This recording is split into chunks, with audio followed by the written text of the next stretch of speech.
ദൈവത്തിന്റെ അതിപരിശുദ്ധമായ നാമം മഹത്വപ്പെടുമാറാകട്ടെ. ദൈനംദിന അപ്പം എന്ന അനുദിന വചനചിന്തയിലേക്ക് ഏവർക്കും സ്വാഗതം.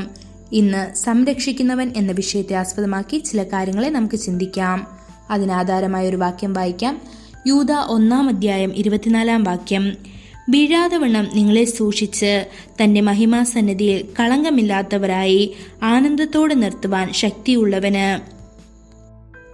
എല്ലാ വാഗ്ദാനങ്ങളിലും ഏറ്റവും മഹത്തായ വാഗ്ദാനമാണിത്. നിങ്ങൾ ഇത് വിശ്വസിക്കുകയും അംഗീകരിക്കുകയും ചെയ്താൽ കർത്താവായ യേശുക്രിസ്തു നിങ്ങളെ ഇടർച്ചകളിൽ നിന്ന് രക്ഷിക്കും. ഈ ജീവിതാവസാനത്തിലും അവൻ നിങ്ങളെ തന്റെ മഹത്വത്തിന്റെ സന്നിധിയിൽ അത്യന്തം സന്തോഷത്തോടെ കുറ്റമറ്റതാക്കും.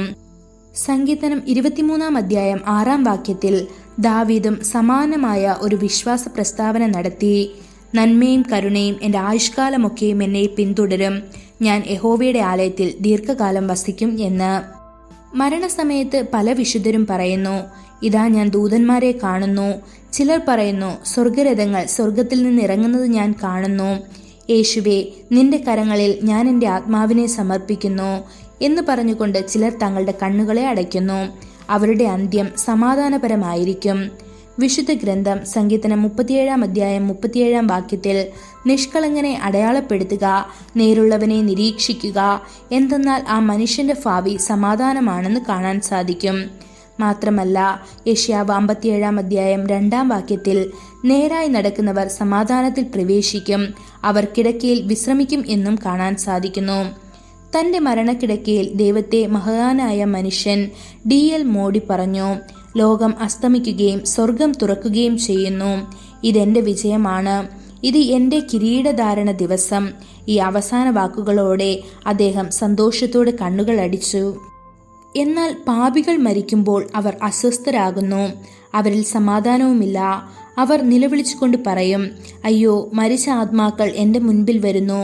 അധോലോകത്തിൽ നിന്നുള്ള ഭയങ്കരമായ അശുദ്ധാത്മാക്കളും പിശാചുകളുമാണ് എൻ്റെ കാലുകൾ തീയിലേക്ക് വലിച്ചെറിയുന്നത്. എന്നെ രക്ഷിക്കൂ എന്ന്. ഒരു വിശുദ്ധ ജീവിതം, വിശ്വാസ ജീവിതം, പ്രാർത്ഥനാ ജീവിതം എന്നിവ നാം ജീവിക്കുക. അതിലൂടെ നിങ്ങൾക്ക് കർത്താവിൻ്റെ വരവ് അല്ലെങ്കിൽ മരണം ഏതാണ് നേരത്തെ സംഭവിച്ചാലും ധൈര്യത്തോടെ നേരിടാൻ കഴിയും.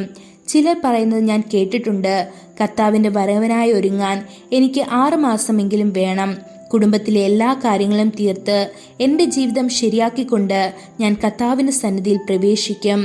കർത്താവ് കൃപയുടെ സമയം എത്ര നീട്ടിയാലും കർത്താവിൻ്റെ വരവിൽ കണ്ടുമുട്ടാൻ ഇത്തരക്കാർക്ക് ഒരിക്കലും തയ്യാറാകില്ല. എത്രയോ പ്രാവശ്യം അവൻ അവരെ പാതാളത്തിൻ്റെ വാതിലിൽ നിന്ന് രക്ഷിക്കുന്നു. ദൈവമക്കളെ, നിങ്ങൾ ഇന്ന് വിശുദ്ധിക്കായി സ്വയം സമർപ്പിക്കുകയാണെങ്കിൽ അവൻ വരുമ്പോൾ അവൻ നിങ്ങളെ കളങ്കരഹിതരാക്കും. കർത്താവിൻ്റെ വരവിൽ കണ്ടെത്താനുള്ള യഥാർത്ഥ ആഗ്രഹം നിങ്ങളുടെ ഹൃദയത്തിലുണ്ടാകട്ടെ. അതിനായി ദൈവം നമ്മെ ഓരോരുത്തരെയും സഹായിക്കട്ടെ.